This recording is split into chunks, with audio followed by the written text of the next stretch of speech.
So here we have the pulse oximeter. In the box, you're gonna get this carrying case. We're gonna open it up. You'll have this carrying case, these batteries that were wrapped. I already unwrapped them. They're gonna be right in this little carrying case. It does have a nice Velcro to close it up so it doesn't fall out. You're also gonna get this lanyard. You're gonna clip this on the oximeter. Okay, and you're gonna put it right through these little holes. You'll put it through it and then come out, and then you'll wrap itself around. And I'll just show you quickly how that is done. So you take this end here and you're gonna just kind of push it through like that. It will come out this end and you'll grab it and you will open it.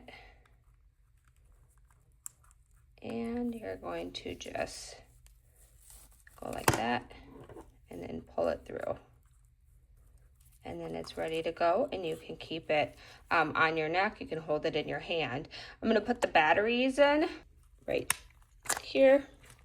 We'll put them in and we're gonna test it out. So if you, I'm assuming you already know, but just a reminder, a pulse oximeter goes over your finger and it's going to read the level of oxygen in blood that you have in your body. So let's get this back on here. Cap back on, push it down, slide it, and there's little arrows right here to line it up.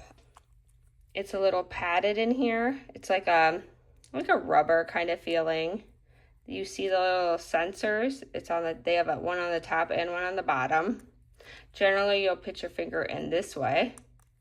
We're gonna turn it on. Finger out, so it will tell you exactly what to do. We're gonna let it power itself on. Okay, so put our finger in and it's going to take the read. So it does take 8 to 10 seconds to read it, and it also reads the pulse rate.